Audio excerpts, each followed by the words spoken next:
Have you ever wondered what makes a person great at something? You know what's true, and that is that very few of us discover this greatness on our own. Almost all the time we are taught by someone else. Why would we reinvent the wheel when it's already been invented? Why not instead improve upon that wheel? One of the greatest keys in life is finding people that have already been successful at things and are willing to teach us. That is going to be the subject that we're going to look at today on episode 6 of the Audacious Faith Podcast.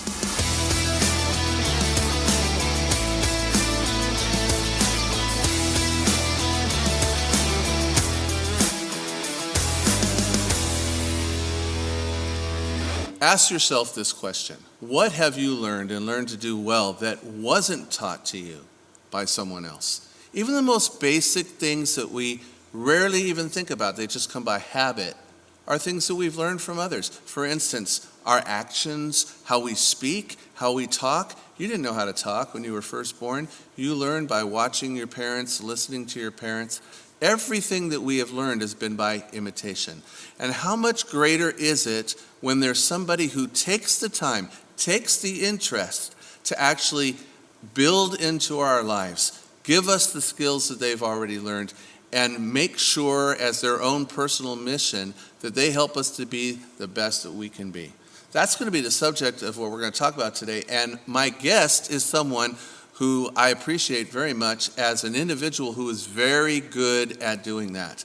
He's very good at taking people and pouring his life into theirs. In fact, it's a passion of his. I've known him for several years. He's a pastor at Faith Fellowship, not too far from where I'm at here in El Monte. You're actually in La Palma. La Palma, that's right. I get La Palma and La Habra confused sometimes. So Okay. If you're from La Palma, I do apologize for that.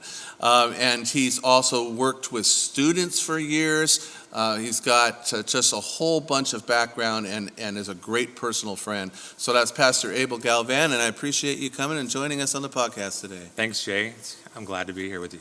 Awesome. So let's go ahead and start right off the bat. And I know you, obviously, but other people don't. So go ahead and give us a little background, kind of your upbringing, how you ended up in ministry, and how this became a passion for you.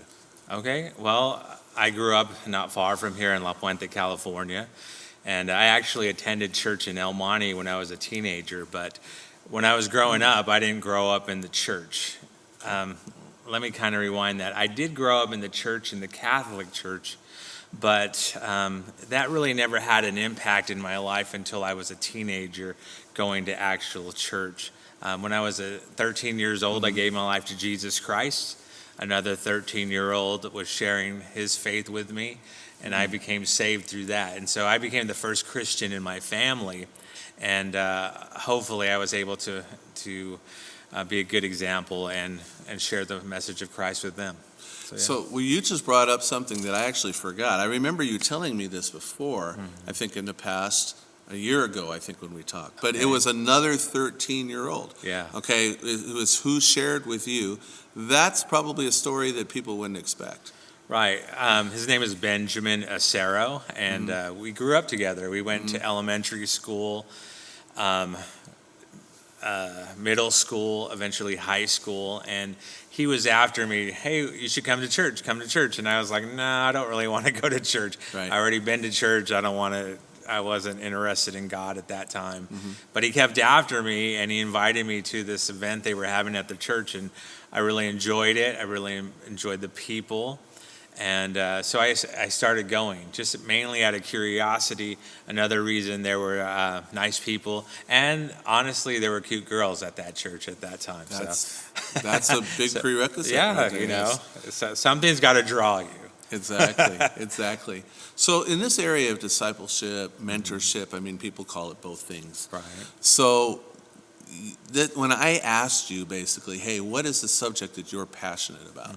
This is the one that you came back with. Right. So why is that a passion for you? I think it's a passion for me because as a teenager, giving my life to Jesus Christ, having no influence around me in my home or in my family members, as a Christian, I was drawn to other people who said that they believed this and actually lived it out. And so it was my youth pastor at the time, Steve Genoble, another guy by the name of Ben Gonzalez, who really just poured into my life as a friend, but also to help me grow in my faith. And so because they did that to me, I saw the need for that to happen. And that's why it's become a passion of mine over the years. Got it. So you saw the value that it had for you. Sure. And appreciating that. Let's think about this, though. Let's go back in the past for a little bit. So you had someone who took the interest in you. Right.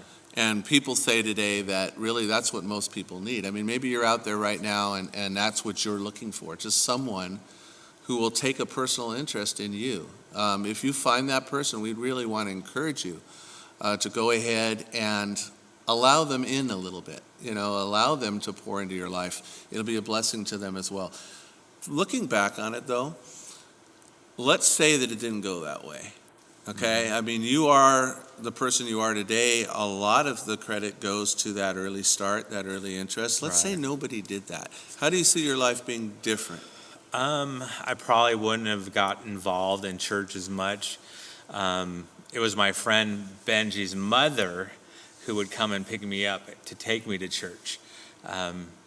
Without that, I would have had no way to go to church. When I became a teenager, it was another friend of mine who had a car. He would drive all the way to my house, pick me up on Sunday mornings, Wednesday nights. We'd go hang out on Friday nights. His name is Robert Usher. And without that, I don't know if I would have been involved or as involved. So this doesn't seem to some people, when we listen to this, you're thinking, okay, what extraordinary mental powers did these people use? I mean, you're talking things as simple as wanting you to be there, so picking you up. Right, offering me a ride, calling me to ask me if I was going, and then providing a ride. And to be honest with you, there were times when I would tell them, no, I make up an excuse why I wasn't going, but they never gave up on me, which I really appreciate looking back now.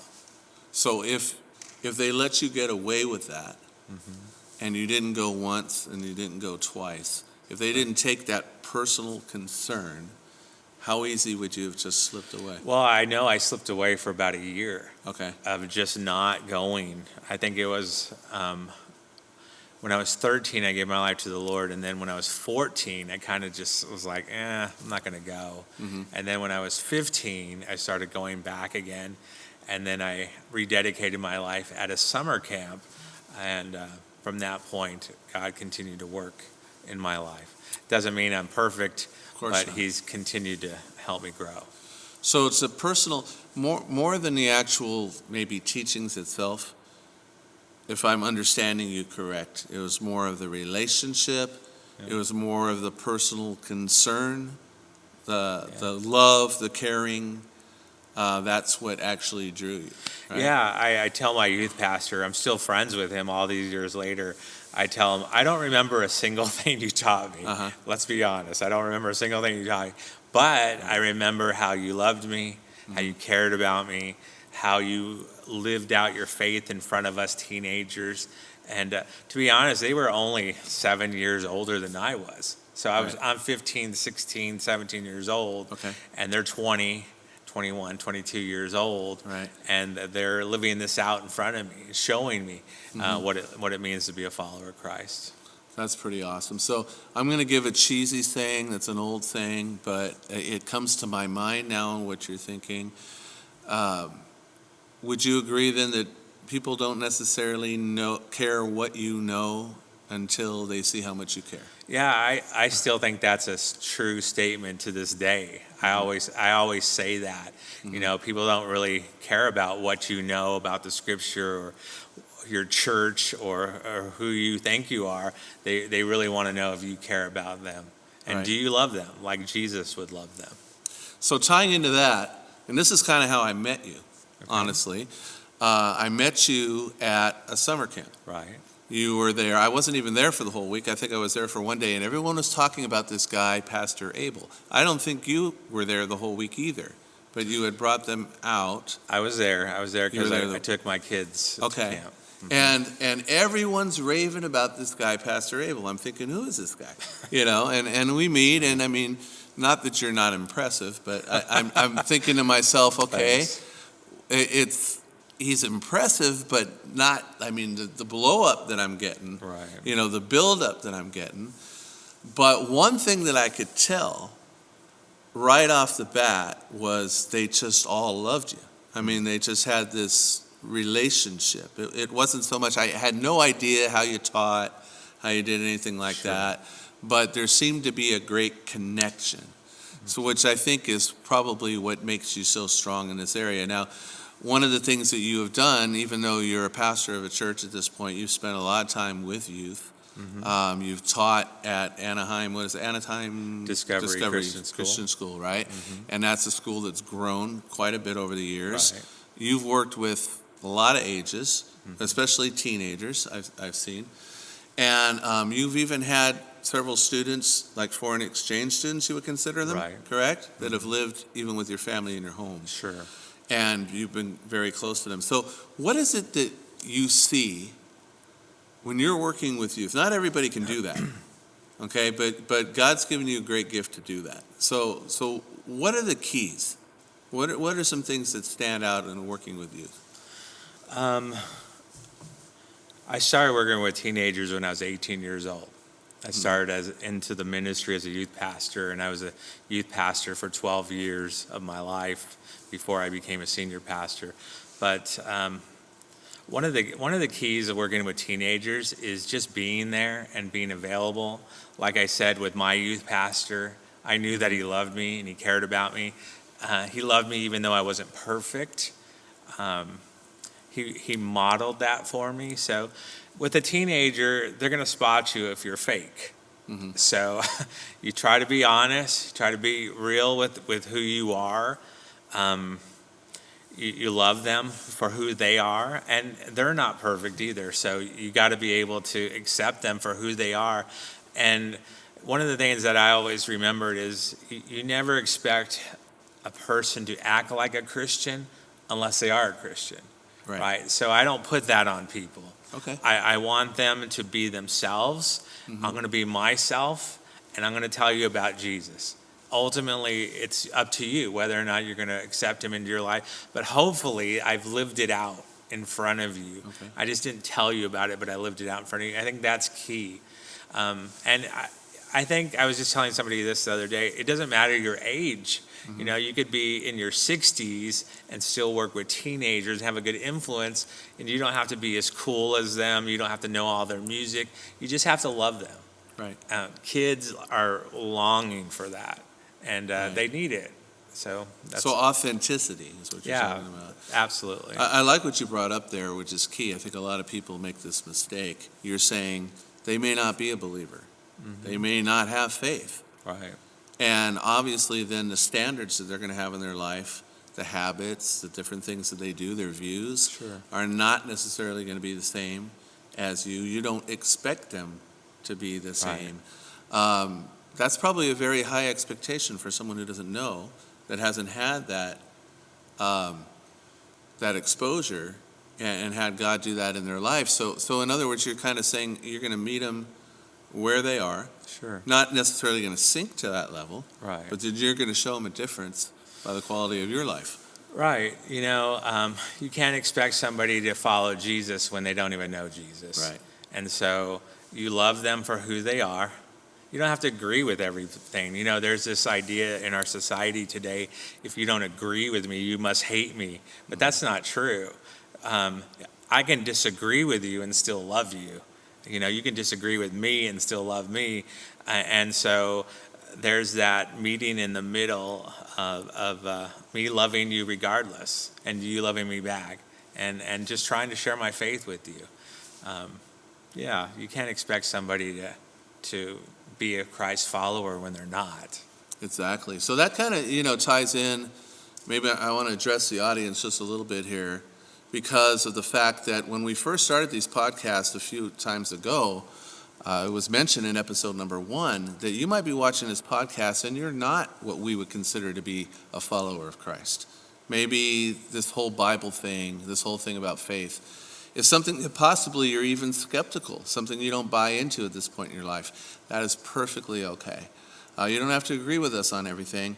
And you might even be saying, well, what is it that these people want from me? And actually, we don't want anything from you. What we do want is something for you. And we do believe that that Christ has made a difference in our life in such a way that we'd love to see the same thing happen for you. But meanwhile, we just want to tell you why he makes a difference in our life, and know that we have a concern to show love to you because you're a very valuable person in the eyes of God. So going on with this, with the youth, let's talk about youth a little bit more. Okay. Because I brought in and mentioned to you about how you've had youth from different cultures. Mm-hmm. Okay?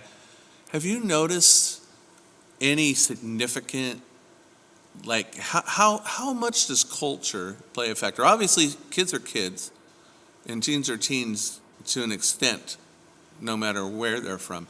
But how heavy does culture seem to influence?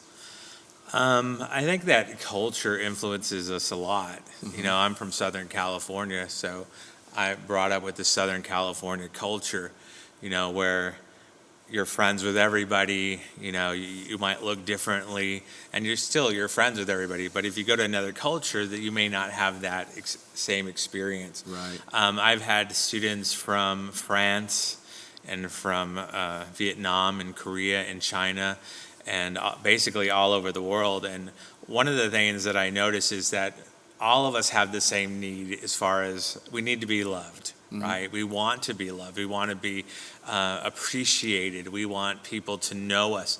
But another thing is that sometimes people from different cultures stay within their culture, and they have to be challenged and pushed a little bit to move out of that comfort zone. As far as faith is concerned, when you work with young people, especially from Asian countries, a lot of them are more concerned about what their parents think rather than what they're dealing with and thinking. There's a high level of honor and respect given to parents, and unfortunately, we've kind of lost that here in the United States, but it still remains in other cultures. Let me give you an example. I had this one student, you know, they were in my class, and I teach Bible at the school, and sharing about Christ and his love for us. And one of the things that they said was, I can't give my life to Jesus because that would be going against my parents. And I totally understood that because I was brought up Catholic. Okay. And when I gave my life to Christ, my mom wasn't happy about it, right? She felt like I had betrayed the faith that she had taught me. But yeah, you have that same similarity regardless of the culture, although some, you know, they come from different backgrounds. Some are Buddhist, some are atheists, some are or a Catholic, or whatever the faith is, it's different. And so I don't focus necessarily on you're a Buddhist, I'm not. I focus on this is who Jesus is, this is what he did, and I want to encourage you to investigate it, and let's come to some sort of decision in your walk. So in other words, it doesn't matter what you want to call yourself. Let's just look at what God has revealed. Right. Who is God, and what has he revealed? Okay. And because they come to a Christian school, I get to teach them from what is the Christian God about. And we look at that, and we kind of compare and contrast. Got it. So tying this in now, I'm thinking about this scenario and difference of cultures, because you're saying how in many of the cultures, they're most concerned about what their parents think. Right. And then we come into this Americanized Western culture, and it seems that they're more worried about what their peers think, or what the Instagram followers think, or you know what's going on in social media. But in the same way, it's always about what someone else is thinking, right? More than personal. A lot of the teenagers from wherever they're from, they're all into Instagram or social media. They're posting pictures of themselves, what they're doing. It's very similar. The question that needs to be wrestled with is, what do you think about God, and who is he? Right. And are you going to do anything with him in your life? So is there as far as how quickly cultures adapt? I'm just curious, because you've got You've got a culture that's very, very concerned about what their parents are thinking, but then they start getting exposed to the westernized culture and all the social media and all those type of things. Does it start to switch and cause attention, or do they pretty much stay grounded with what they were brought up with? From the ones that I've taught over the last 11 years and have had in my own home, people usually are holding on to their traditions where they come from. They're growing a little bit. One of the reasons why parents are sending their kids to the United States to learn is in their country, they teach them and they're expected to listen and obey.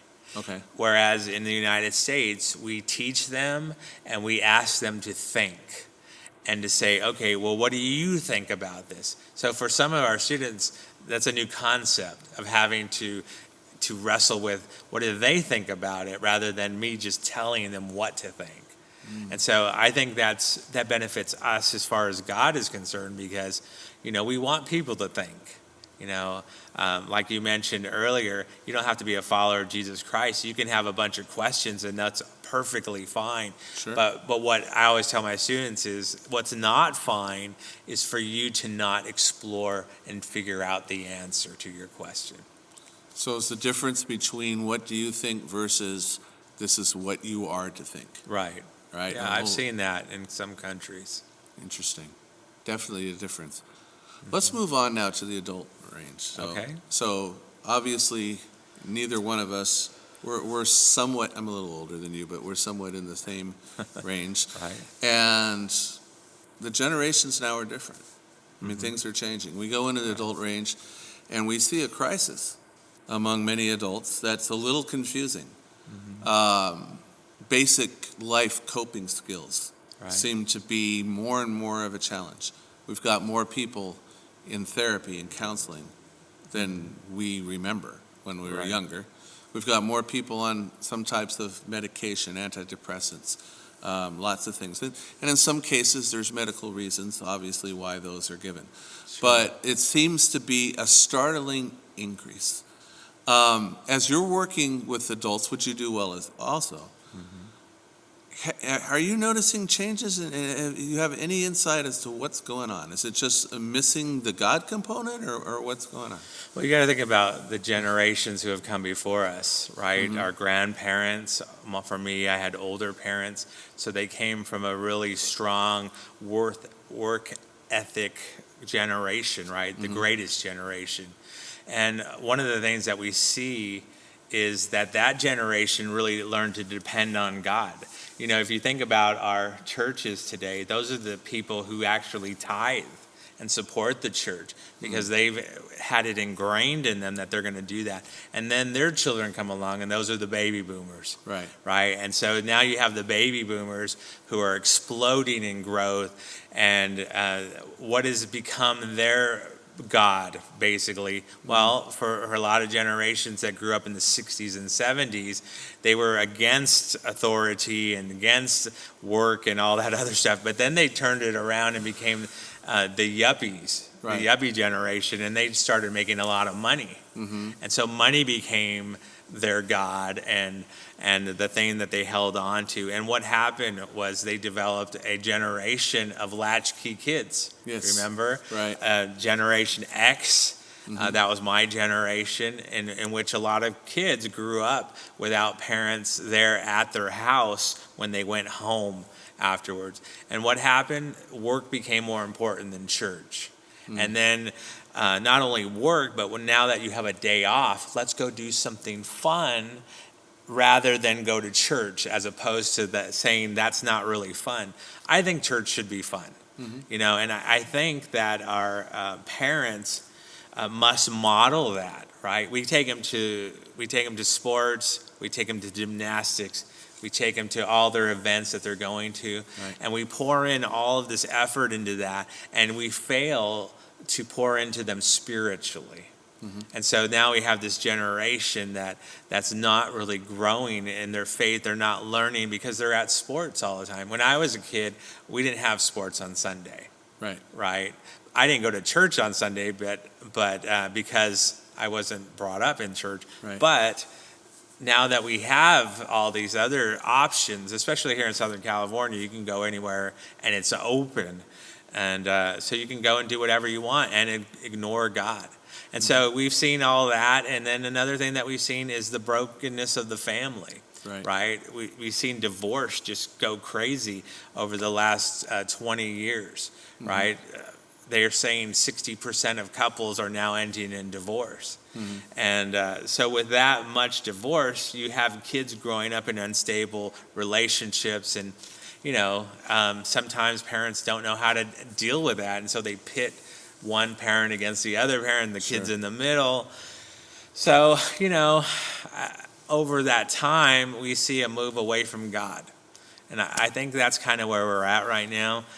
We're in a generation that not only doesn't know God, they don't even know who they are themselves. I had this discussion with you. They don't even know if they're male or female anymore. They don't know what their role is in this world. What does it mean to be a man, or what does it mean to be a woman? Nobody's talking about that anymore. Right. What does it mean to date, and what kind of person should I be? Should I be kind? We seem to have forgotten those things. So those are all things that as a church we wrestle with and we try to encourage in our congregations. So it seems to me from what you're saying and the answer you're given is that people are struggling because one of the biggest basic human needs that we have is not there, and that's certainty. Right. Everything is uncertain. Everything's up in the air. They go like you were mentioning, and they pour into the weekends, and they go and they participate in all these leagues and these sports, and then they graduate high school, and except for the few that get to go and play college sports in college, Right. and then even less that would go further than that. Now what? Everything that's been a part of your life all these years, suddenly you're an adult, and now you don't know what to do except maybe watch others do it. Right. And the family's uncertain, money is uncertain, trying to keep up with all the materialistic things, but now we're going into debt because we can't keep up with it, and on and on. And then you throw a pandemic in the middle of that, and it's like, what do we do now? That's definitely. None of us have ever went through anything like this, so we're trying to figure it out. And what are we seeing? Problems in the home. Suicide rate was on the rise. Right.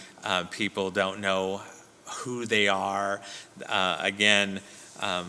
Where does God fit into this? Little hope. Right. So they have nothing to live for. And so, part of my church's purpose is to provide hope to this generation and introduce them to Jesus Christ.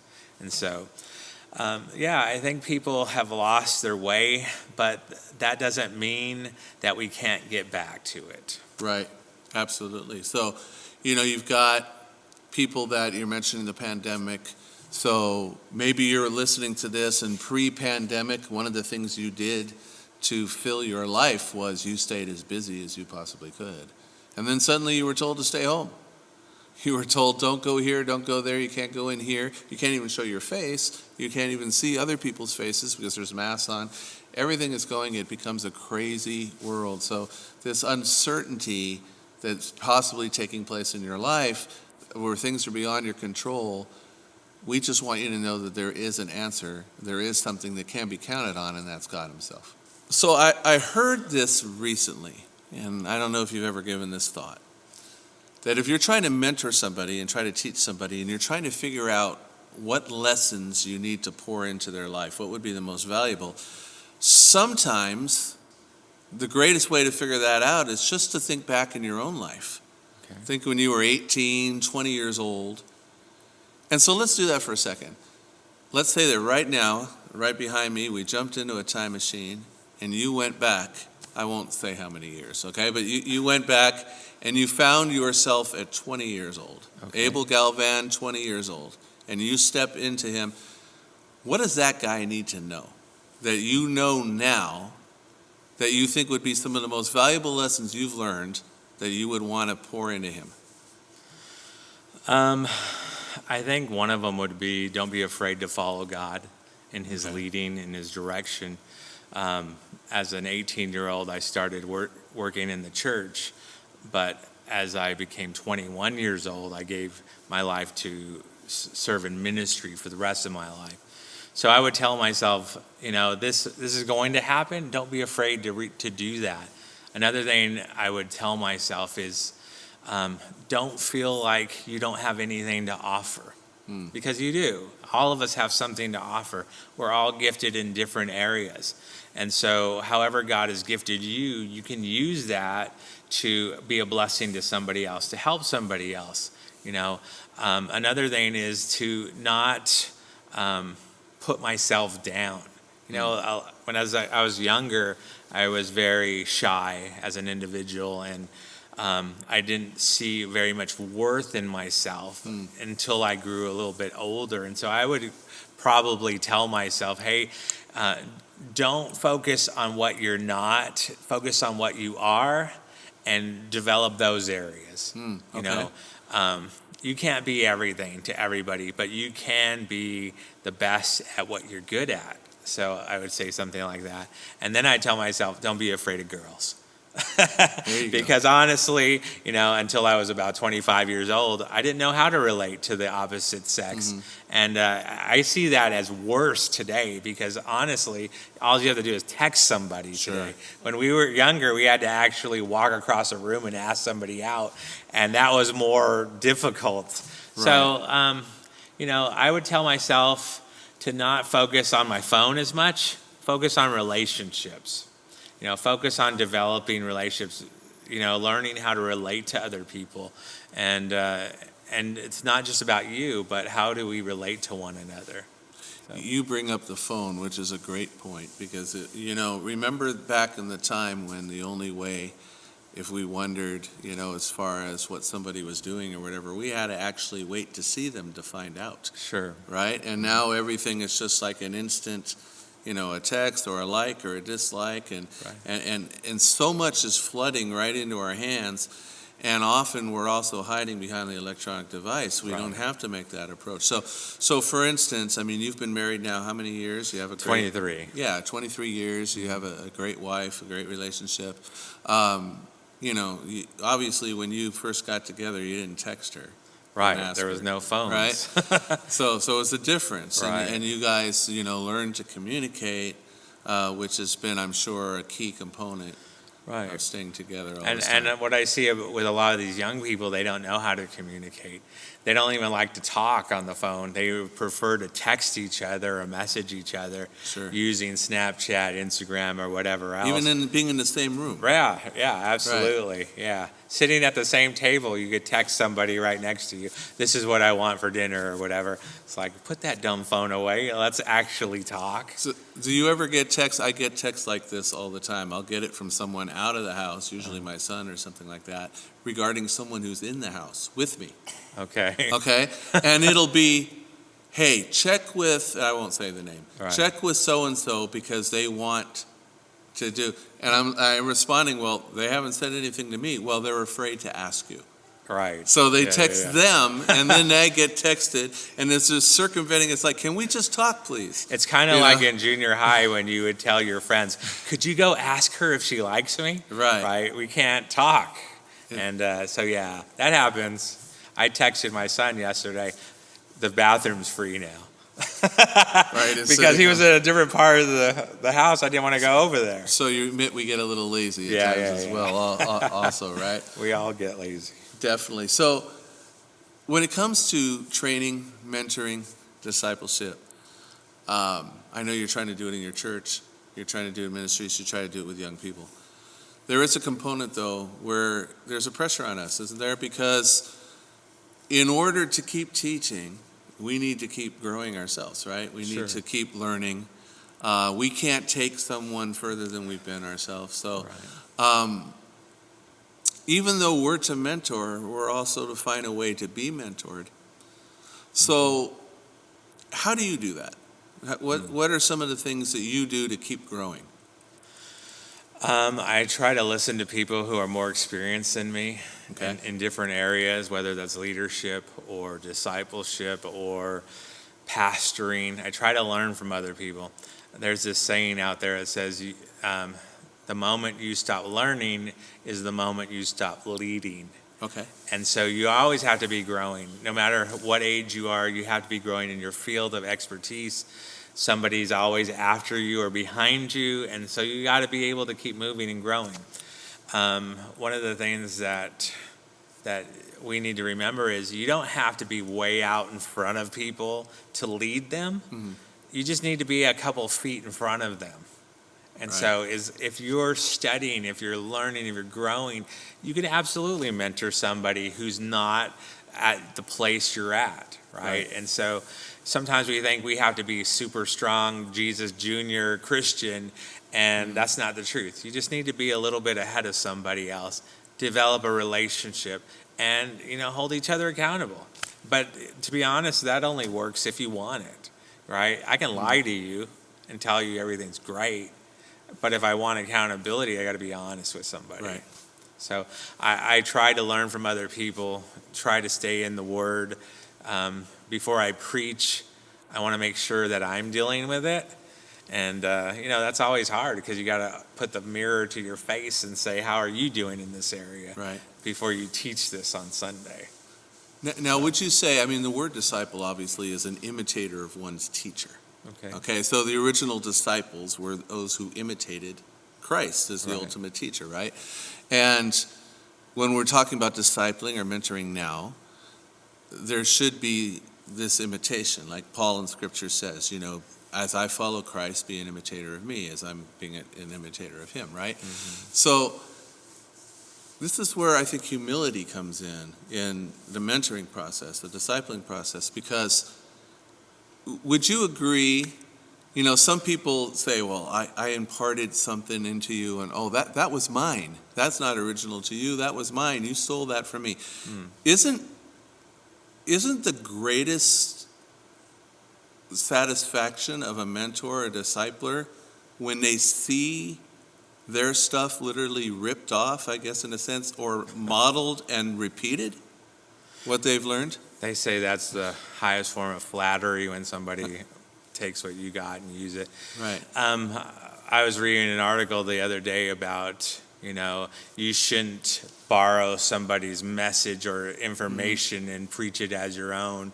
That's plagiarism. And my only thought was, we've learned from everybody. Right? No one person has all the information. You got to be able to grow from somebody else. You're never going to get better than yourself if you don't learn from somebody who's been where you want to go. Right. And so as a pastor, I want to learn from people whose churches are bigger than mine. They're doing stuff that I'd like to do. Sure. Right. I've learned from you and how you set up stuff here at the church. And you learn from me and how we do things differently. Absolutely. Why? Because we talk about it. There's a relationship there. I'm not trying to outdo you. You're not trying to outdo me. We're just trying to help each other to be better. Right. And so whenever you're mentoring somebody, there has to be that relationship. And ultimately, our goal is to follow Christ. But the Apostle Paul said, look at me, follow me as I'm following Christ. So he was like, look at my life, see what I'm doing, and can you learn anything from it? Which we absolutely can. Absolutely. So have you ever had this where you've taught Bible class for how many years now? Bible class at the school level for 11 years. Okay. So have you ever had a situation where you saw a student, either current or past, explain a concept to someone else? You hear them explaining it, and it's almost word for word the way you taught them? Yeah, I think that's pretty cool. Isn't it? It helps me to realize that I actually did something. Yeah, it's like, wow, they actually listen. And they may not even realize that they're almost direct quoting you. Okay? But then the crazy thing about it is we can get all excited about that for a moment until we realize that the direct quote that they're doing from us, we actually got from someone else, right? Sure. Because it was taught to us. So that's kind of the big circle and how things get passed on to others. So thinking about this now, we were just having a discussion before we did this. So if we look full, by the way, it's because we had a very nice lunch at Norm's. By the way, I had a salad, just for the record. I want that to... I had a sandwich. Yes, it was a club sandwich, which is fairly healthy. So we both That's were pretty good. But one of the things that we were talking as as life changes over time, goals change, purposes change. And so let's think about that right now. I know we're both still exploring this right now. Mm-hmm. But what are some senses maybe that God is putting in your heart of the direction, some type of push, something that he wants to take your gifts and experiences up to this point in your life and do? Yeah, for me, I love discipleship and helping people grow in their faith. So one of the things that I'm noticing as we're coming out of this pandemic is people are holding back in their relationship with God. So I was telling Jay, it's always fun when you see somebody at the beach or at Disneyland or wherever they're at, but they can't make it to church on Sunday. I'm like, what the heck, right? Why aren't you growing? Why aren't you at church? And so one of the things that God's dealing with me about is, how do I reach out to people? How do I reach new people who are afraid to come out to church? We started online ministries, doing different things like that. But our ultimate goal is to see people in community with one another as the church, right? You can't love one another. You can't serve one another. You can't pray for one another. There's so many different one another's in the Bible. You can't do that unless you're around people to do that with. And so God has put it on my heart to see people grow. And so I would like to see people grow in their faith. So I'm struggling with, how do I help them? Mm-hmm. Ultimately, I can't make them grow in their faith. You're going to grow in your faith if you want to. If you don't want to, I can't make you. Right? Mm-hmm. I could pray for you. I could tell you you should do this or be in a study or whatever. But ultimately, at the end of the day, it's up to you. And I can only grow myself. And so I try to grow myself and encourage other people to grow. If they don't want that, I can't force it. But I can find some people who want to grow and help those people to grow in their faith. Absolutely. So using your strength, using what it is you mentioned just a few minutes ago, earlier in this conversation about don't try to be good at everything. Yeah. So we're not necessarily created. We have specific gifts and talents that God has given. You were mentioning the podcast, and you were taking a look at it, this like what we're going to do today, and thinking to yourself, although I'm sure you're perfectly capable of doing it, you were thinking to yourself, that's just not really me. That's not really, and yet you're bringing up this more of the reaching out to whether it's pastors or other people and everything, which I think to myself, I can technically do that, but that's not really my strength either. So we're all created with different strengths, and to try to maybe in golf they would call it the thing that I never hit, which is the sweet spot, right? Sure. Where when the right spot hits the ball the right way, it just works, right? And that's how it should be in our lives. I played baseball, I coached baseball. You can't put everybody at every position because they're not as good in that position. Right. And so over the years, I've adapted this idea of finding your shape in ministry. God's given you a spiritual gift. Sure. Find out what it is, right? If you don't know, ask somebody to help you figure that out. He's given you a different heart for something. You have a heart for things that I don't have a heart for. And I have a heart for things that you don't have a heart for. And that's okay. We're supposed to work together. We're not competing. Right. We work together, especially in a church setting. So we have a heart and passion for something. We have different abilities. We have different personalities, right? I don't know if you would know this about me, but I always tell my church, I'm more of an introvert than an extrovert.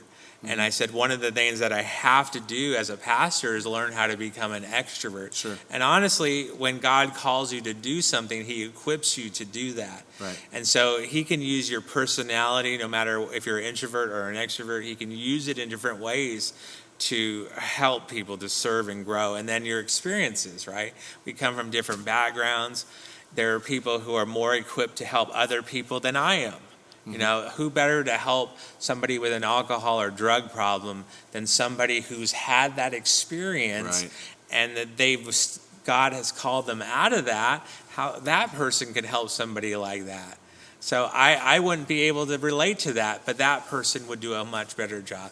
So God uses our shape to grow us and to move us towards what he wants to do in our life. Sure. And all that's part of discipleship, growing and discovering who you are and who you're meant to be.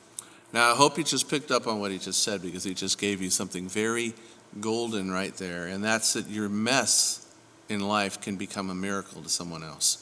Yeah. Something that you have gone through that maybe was a mess, and then God takes you through it, grows you through it, and now you have the gift and the ability to be able to bring somebody else out from where you were, where somebody else that has not gone through that would not have that same opportunity. So you can definitely find your purpose. You can definitely find value even out of the messes and some of the things that possibly didn't go the way you originally designed them. Right. God, the scripture says that God can use all of our things for his purpose, right? In order for us to grow and to help other people grow. And so, yeah, he could take our good, our bad, and ugly experiences and use those to help other people. Super stuff. Now think about this. You like ice cream, right? I'm assuming. Of course. Right. Now, do you eat your ice cream with a knife? No. Not usually, right? We don't eat our ice cream with a, and it's not that you can't eat ice cream with a knife, but it's much better with a spoon. A spoon's much better equipped to do that, even than a fork as well, right? Sure. And so that's, I think, what you're touching on. And that is, let's find the shape. What is the shape made for? What is it best optimized for? Right. And let's try to step into that area. Right. And I'm not supposed to be you, and you're not supposed to be me. And you're not supposed to be us. We're supposed to be who God's called us to be. So we figure that out over time, and then we use what God has given us to help other people, right? Ultimately, we want to give glory to God in how we're serving and what we're doing with our life. And so, God shaped us all differently to accomplish what he wants done in the world. Right. And when we're together, that makes it even better. Absolutely. And by the way, we are both introverts, just so you know, even though we're on camera and we're talking to you right now, but we're just seeing a camera and we're imagining you out there. Right. So it's a lot easier than if you're face to face with us at the particular moment.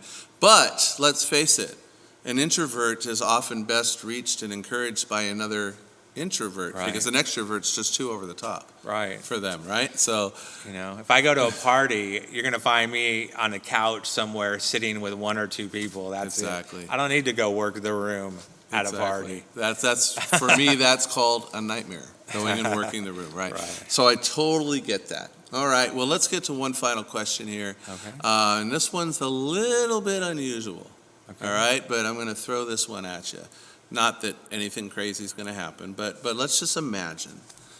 Let's imagine that this is our last and final day.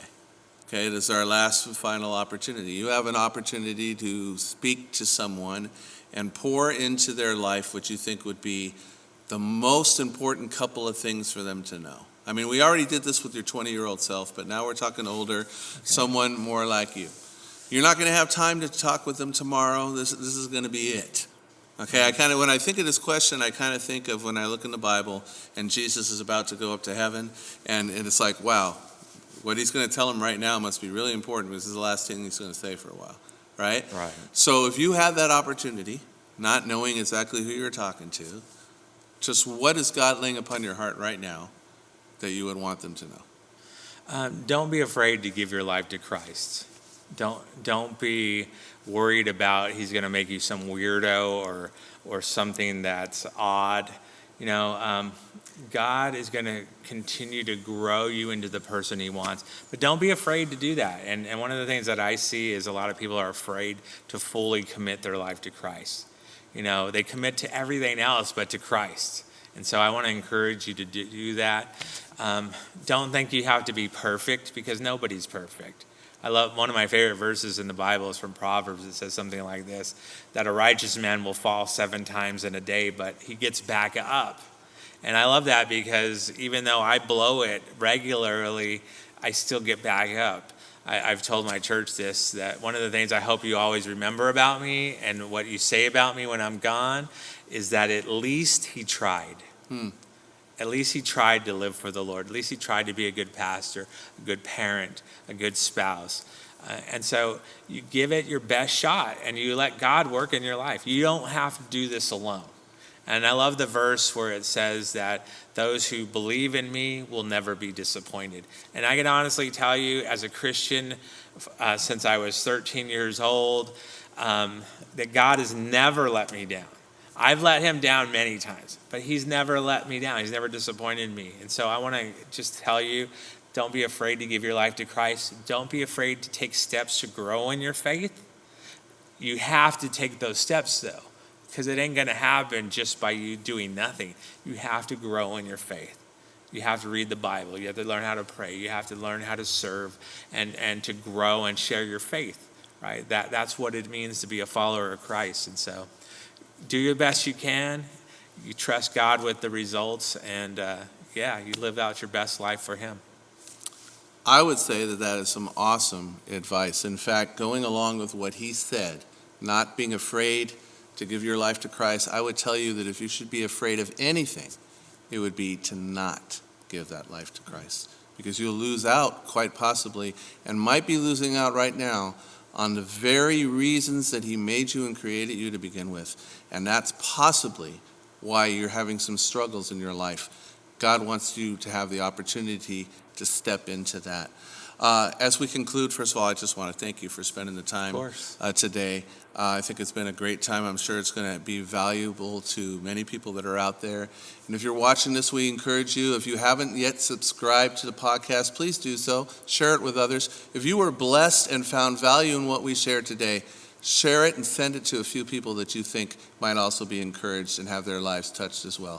Thank you so much for joining us. This was the Audacious Faith Podcast. God bless. God bless.